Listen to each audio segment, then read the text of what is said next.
मैं डॉक्टर संतोष Gupta, associate professor, इतिहास विभाग, एमएसजी राजकीय स्नातकोत्तर महाविद्यालय भरतपुर।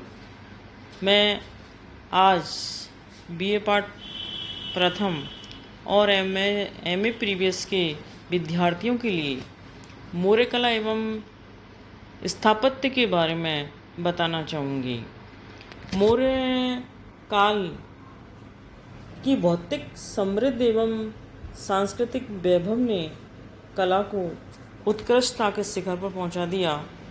ताम्र प्रस्तर युग और सिंधु सभ्यता के बाद भारतीय इतिहास में कला के क्षेत्र में पहली बार और सुसंगठित क्रियाकलाप के दर्शन मौर्य काल में होते हैं। इस समय की भौतिक संपन्नता और सांस्कृतिक वैभवता ने कला को उत्कृष्टता के शिखर पर पहुंचा दिया, जिनके विभिन्न अवशेष वर्तमान में उपस्थित हैं। मौर्यकालीन कला संपदा में निम्नलिखित पुरावशेष सम्मिलित किए जाते हैं। पाटलिपुत्र का नगर और उसमें स्थित मौर्यकालीन राजप्रासाद के अवशेष, गया में बराबर एवं नागार्जुन पहाड़ियों में पहाड़ों को काट करके बनाए गए चैत्य हाल या गुहा आवास, तीसरा अवलेख युक्त एवं अवलेख विहीन अशोक के स्तंभ, इस चौथा स्तंभों के शीर्ष पर उत्कीर्ण पशु मूर्तियां और स्तंभ में शीर्ष के फलक पर पशुओं एवं वानस्पतिक अलंकरणों का उत्कीर्णन, पांचवा विभिन्न स्थलों से प्राप्त मौर्यकालीन प्रस्तर मूर्तियां एवं मृण्मय मूर्तियां, जिन्हें मौर्यकालीन लोक कला का प्रतीक माना जाता है। इन पुरावशेषों के अतिरिक्त बौद्ध अनुश्रुति के अनुसार अशोक के कई हजार स्तूप, चैत्य और भिक्षुओं के रहने के लिए मठों का निर्माण भी करवाया। मौर्य काल में कला के दो रूप विकसित हुए, राजकीय कला एवं लोक कला। सबसे पहले विद्यार्थियों, मैं आपको जो समय के भव्य राजप्रासाद हैं उनके बारे में आपको बताना चाहूँगी। मौर्यकालीन राजप्रासाद जो कि हमें पाटलिपुत्र के अंतर्गत प्राप्त हुए हैं और पाटलिपुत्र में कुम्भलहार से मौर्यकालीन विशाल राजप्रासाद के अवशेष प्राप्त हुए हैं। एरियन के अनुसार यह कारीगरी का एक आश्चर्यजनक नमूना है। पाटलिपुत्र नगर की सुंदर योजना और भव्य राजप्रासाद का वर्णन मेगास्थनीज ने किया है। मुद्रा राक्षस में चंद्रगुप्त के महल का नाम सुगांग बताया है। पतंजलि ने भी चंद्रगुप्त सभा का उल्लेख किया है। ये जो हमें कुम्भलहार के अंतर्गत मौर्यकालीन जो राजप्रासाद मिले हैं और पतंजलि ने चंद्रगुप्त की राजसभा का जो उल्लेख किया है, उसमें उसने मंडप के मुख्य भाग में पूर्व से पश्चिम की ओर 10-10 स्तंभों की 8 पंक्तियों का उल्लेख किया है।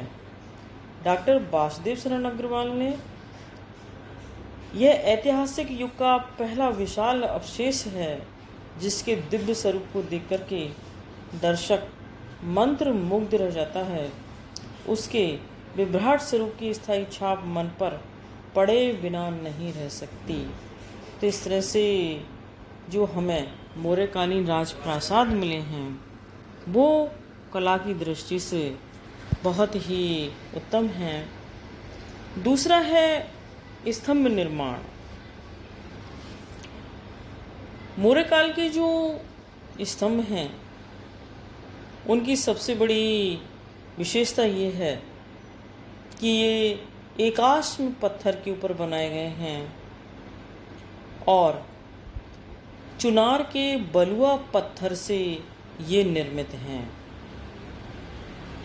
इनके ऊपर शीर्षों पर भव्य पशु मूर्तियां प्रतिष्ठापित हैं।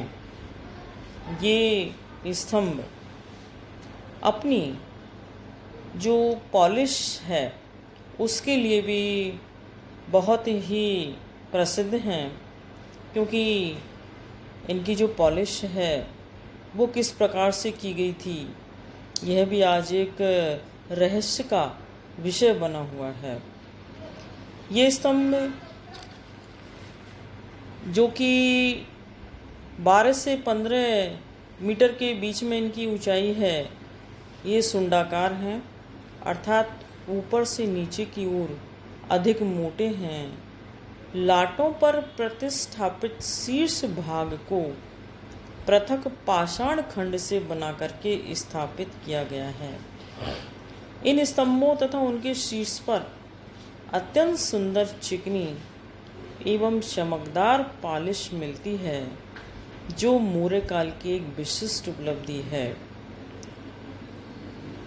इन स्तंभों का मुख्य सौंदर्य उनके शीर्षों पर स्थापित भव्य पशु मूर्तियां हैं।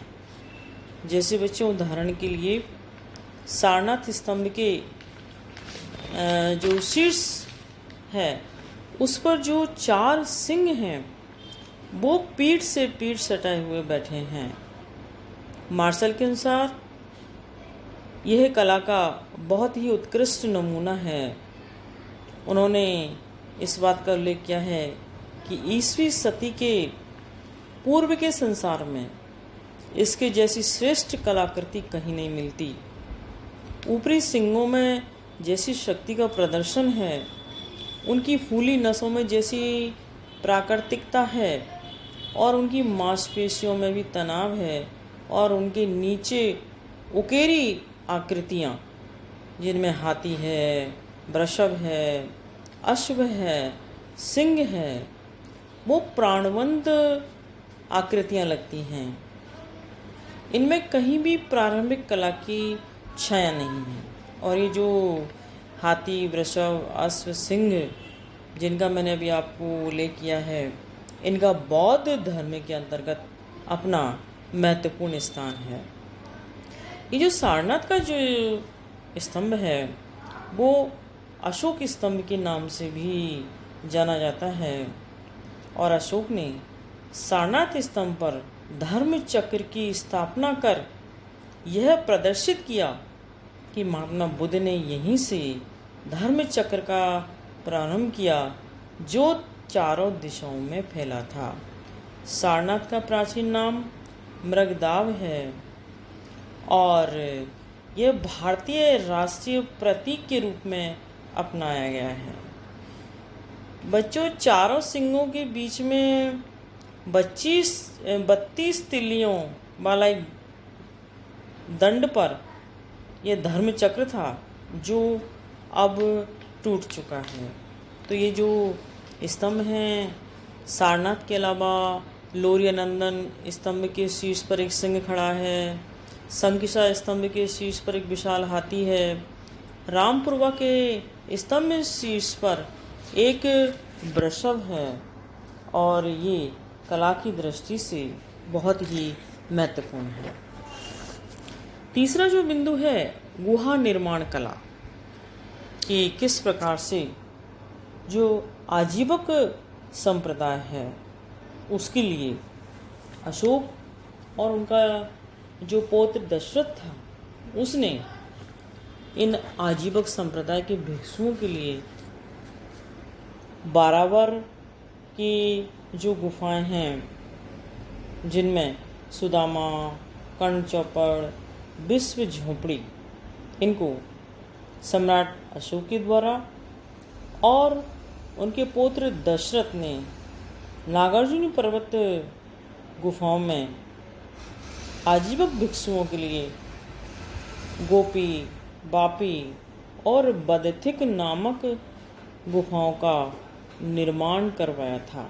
ये गुफाएं कलात्मक दृष्टि से बहुत ही महत्वपूर्ण हैं। इनकी जो दीवारें हैं वो बहुत चिकनी और चमकीली हैं, और बासदी शरण अग्रवाल ने लिखा है कि पाषाण शिल्प के ऊपर सूर्य रश्मियों जैसी चमकती प्रभा है। इसका काम बहुत सच्चा और बारीक है। देखने से ज्ञात होता है कि मानो किसी ओढ़ी पहरी वधू के मुख पर घूंघट हो। चौथा बिंदु है स्तूप निर्माण कला, क्योंकि जो अशोक है उसने महात्मा बुद्ध के अस्थि अवशेषों के यूपर बहुत सारे जो स्तूप हैं उनका निर्माण करवाया। और स्तूप के यूँ तो हमें प्राचीनतम अवशेष यूपी में पिपरहा नामक स्थान पर मिले हैं, लेकिन सांची है, भरूच है, बोधगया है, सारनाथ है आदि स्थानों पर स्तूपों का निर्माण अशोक के काल में हुआ। लेकिन इनका भव्य विस्तार एवं इनका सौंदर्यीकरण शुंग सातवाहन काल के अंतर्गत किया गया था।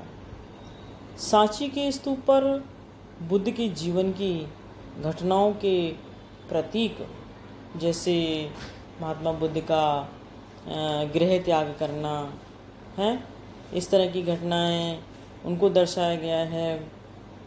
इनके माध्यम से जातक कथाओं का अंकन किया गया है।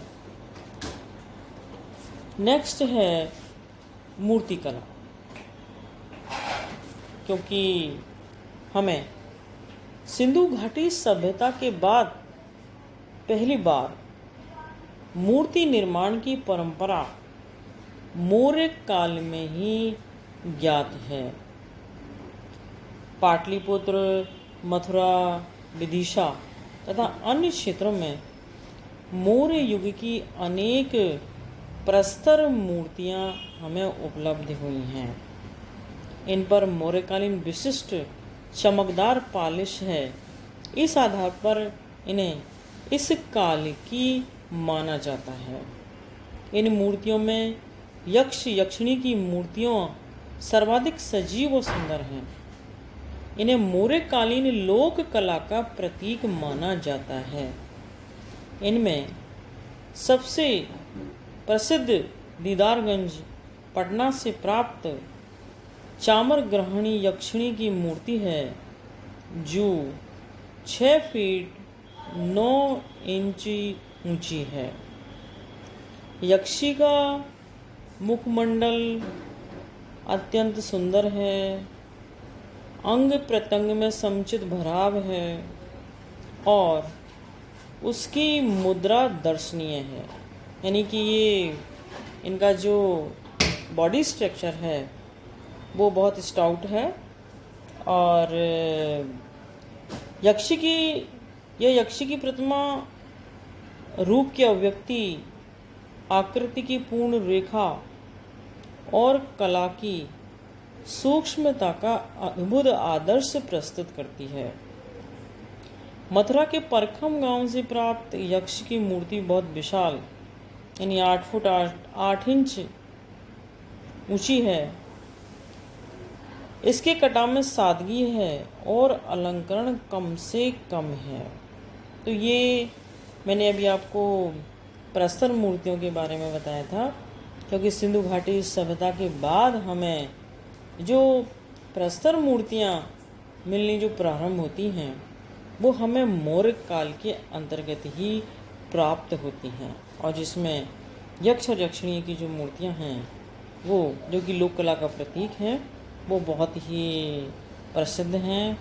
और आज भी हमारे यहाँ पर नोहो के अंतर्गत जो जाखम बाबा है उसकी जात लगती है, यानी यक्ष की वहाँ पर क्या की जाती थी, पूजा की जाती थी। इसके बाद हमें जो मूर्तियाँ हैं उसमें हमें मृण्मय मूर्तियाँ भी मिली हैं। मौर्य युग की बहुत सी मृण्मय मूर्तियाँ, मिट्टी की मूर्तियाँ भी उपलब्ध हुई हैं। ये पटना, अहिच्छत्र, मथुरा, कौशाम्बी आदि के भग्नावशेषों से मिली हैं। ये जहाँ कला की दृष्टि से सुंदर हैं, वहाँ उस युग के परिधान, वेशभूषा, आभूषणों की भी जानकारी प्रदान करती हैं। बुलंदीबाग यानी पटना से प्राप्त एक नर्तकी की जो मूर्ति है वो बहुत ही उल्लेखनीय है।